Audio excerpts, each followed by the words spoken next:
Тайқазанды көтерген Алатау Баһадүр және Қызыл Табан шөлден оралу. Қазаққа шейіттік ағыммен келген Қызылбас соғысында Алатау батыр қаптаған Қызылбаспен соғысып жүріп, қалың жаудың ортасында қалып кетеді.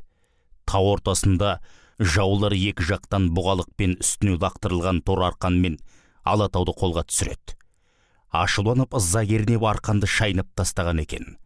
Қызылбастар Алатаудың қайратына келбетіне, сұсты жүзіне, жауынгерлік соғыс тәсіліне таңғалады қазақ батырының жаулары. Қызылбастың қолбасшысы пәрмен береді, өлтірмей елге алып кетеміз дейді.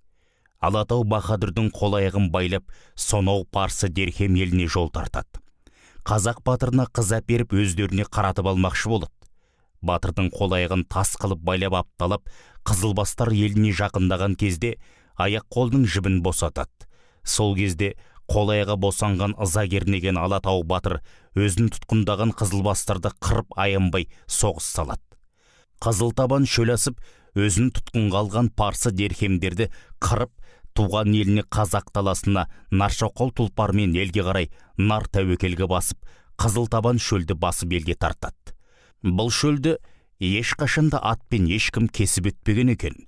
Кербаланың Такламакан шөлін басып өтіп, жолда ел шетіне жақындағанда керуен жолын тосатын 40 қарақшы аяқ-қолын аттың үзеңгісіне байлап қойған, шөлден талықсып аттың үстінде жатқан алыпты аяғын шешіп зорға түсіріп алады.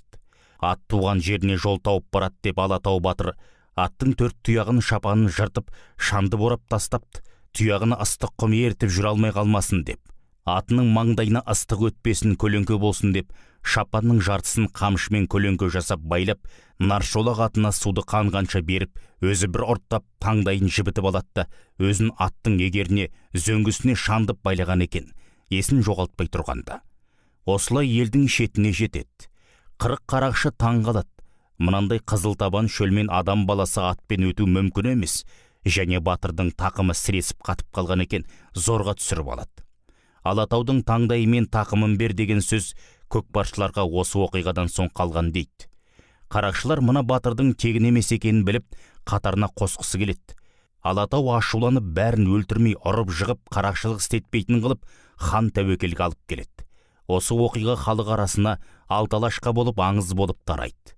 Алатаудың сол кезде жасы 27-де екен.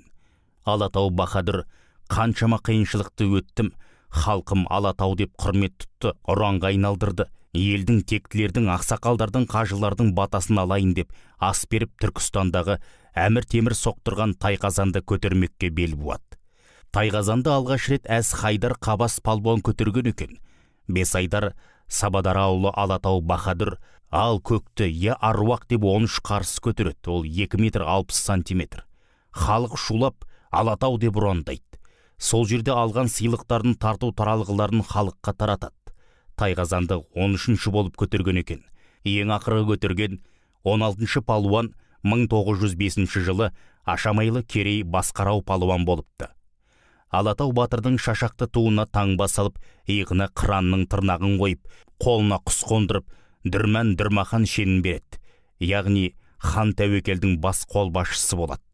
Алатау батыр айтқан екен: 14-ке шейін жабы болдым, 16-мда жамбалдым, 18-мде жаудың алдын алдым, 21-мде алталашқа даңқым асты, 40 рет қанды қырғынға кірдім, Қызыл Табан шөл астым, Түркістандағы Тайқазанды 13 қарсы көтердім деген екен. Сүтім қазақ, елім қоңырат, таңбам босаға түбім алаш, ұранды еткен халқым менің, өскен ортам киелі Түркістан, құлжабасы құлшығаш қаным менің. Сыпыра шежіреші Әлиасқар Байғұтұлының бұлай деп айтқаны бар: тоқтасам тоқсам баулы қоңыратқа, ішінде ақ мырзасы құлшағашқа, көктің ұлы ас қайырса, Құран оқымай тұрмаған әзғарапқа, әзғарап Алатаудай ұран арқалап, даңқы жайылып ет шартарапқа, тоқтаған арқа тиеп әруаққа, 40 рет қан төгістен аман шығып, Тайқазанды көтерген әзіретте. Аңыз болып ет алталашқа, көктің ұлы көтенші ұмытпағын, кесенесі мен мұндалайтын мұрын қарақта.